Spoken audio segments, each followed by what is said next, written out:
जय हिंद दोस्तों। कर्नल साहब सीबीआई के शिकंजे में 50 लाख की रिश्वत का आरोप। हाँ जी दोस्तों, माया मिलीन राम माखी गुड़ में गुड़ रही, पंख रहो लपटाए, हाथ मले और सर धुने, लालच बुरी बलाए। सेना के कर्नल, प्रतिष्ठित इंस्टीट्यूट इंडियन आर्मी, और आप समझ सकते हो एक कर्नल कमांडिंग अफसर रहता है, टाइगर बोला जाता है, और उनका जो संबोधन होता है कर्नल साहब बोला जाता है। यहां अखबार वाले भी कर्नल किया गया गिरफ्तार, साहब हट गया उनका। यानी यहीं से आप समझ सकते हो कि आपको कितना रेट किया जाएगा, क्योंकि आपने काम ऐसा किया, यानी आपने सेना को बदनाम किया, एक इंस्टीट्यूट को बदनाम किया। लेकिन याद रहे और ध्यान रहे, ये भारतीय सेना है, यहां पर जीरो टॉलरेंस वाली बात है। मामला सीबीआई तक पहुंच गया है और आरोप आपके ऊपर तय हो गए हैं, तो आपका कोर्ट मार्शल तो होगा ही होगा, ये मिनिमम है। क्योंकि सेना अपने ऊपर दाग नहीं लगाएगी, उसके बाद जो ट्रायल चलेगी वो बात अलग की बात हो सकती है। ये मामला सीबीआई ने बंगाल से भारतीय सेना के कर्नल को किया गिरफ्तार, लगे हैं गंभीर आरोप। आखिर ये कर्नल साहब कहां थे, क्या इनके ऊपर जिम्मेदारी थी? तो मैं बात करूं army ordinance core western command में ये पदस्थ थे, आर्मी ऑर्डिनेंस कोर। और यहां पर आप समझ सकते हो बहुत सारा सिविल प्रोक्योरमेंट होता है, टेंडर होती है, डीलिंग होती है, और वहीं पर टेंडर दिलाने के चक्कर में 50 लाख की रिश्वत लेते हैं। और जब टेंडर दिलाते हैं, और साथ में ये भी रखा है कुछ फर्जी बिल्स की बात की जा रही है, और जिस चीजों का टेंडर की बात की जा रही है, जो आर्म्स हो सकता है, अम्यूनिशन हो सकता है, और दूसरी चीजें, तो उनको भी आप समझ सकते हो उनकी क्वालिटी किस प्रकार की होगी। यानी आपका एक भ्रष्टाचार सेना की जड़ें खोखली करता है, यह बात सत्य है। तो आइए इसी मामले की बात करते हैं। केंद्रीय जांच ब्यूरो ने भारतीय सेना के एक मौजूदा कर्नल को 50 लाख रुपए के कथित रिश्वत मामले में गिरफ्तार कर लिया है। आरोपी सैन्य अधिकारी की पहचान कर्नल हिमांशु बाली के तौर पर हुई है, जो कलकत्ता में ईस्टर्न कमांड के तहत आर्मी ऑर्डिनेंस कोर में तैनात है। कानपुर की एक कंपनी पर मेहरबान थे कर्नल, कानपुर की एक कंपनी जिस पर मेहरबान थे, और मेहरबान इसलिए थे 50 लाख रुपए लेने थे।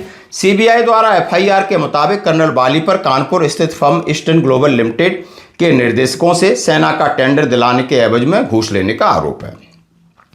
जांच एजेंसी का दावा है कि इसी साल की शुरुआत में रिश्वत के बदले इस कंपनी को बड़ा टेंडर दिया गया है। एक अधिकारी ने कहा है कि उनकी गिरफ्तारी तब हुई जब उनके और 4 अन्य लोगों के खिलाफ एफआईआर दर्ज हुई। सूत्रों से मिली जानकारी के अनुसार इस समूह ने अवैध लाभ के बदले टेंडर हासिल करने, बढ़ा चढ़ाकर पेश किए गए बिलों को पास कराने के लिए आपस में साठगांठ की थी। विश्वसनीय सूत्रों से मिली जानकारी से पता चलता है कि कर्नल बाली एक प्राइवेट कॉन्ट्रैक्टर अन्य लोगों के साथ मिलकर भ्रष्टाचार में लिप्त, यानी 4 और अन्य नमूने थे, उनके साथ ये ऐसा काम कर रहे थे। इसमें कॉन्ट्रैक्टर उसकी कंपनी को गलत और गैर कानूनी फायदे पहुंचाने के बदले गैर कानूनी रिश्वत की मांग और उसे स्वीकार करना। हवाला के जरिए पहुंचती थी रकम सीधे नहीं, हवाला के जरिए।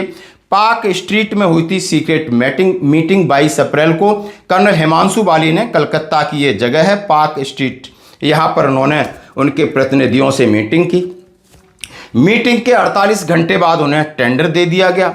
बाकी रकम की डिमांड, सीबीआई के मुताबिक 16 मई को कर्नल बाली ने रिश्वत की बाकी बची 50 लाख रुपए रकम की मांग की थी। हवाला रूट का इस्तेमाल किया गया था।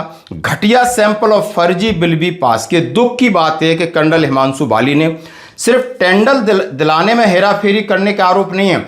जांच एजेंसी के मुताबिक उन्होंने टेंडर नियमों को ताक में रखते हुए कंपनी के घटिया क्वालिटी वाले सैंपल्स को पास किया। इसके अलावा उन्होंने कथित तौर पर कंपनी के पेंडिंग बिलों को बढ़ाकर फर्जी बिलों के साथ क्लियर किया।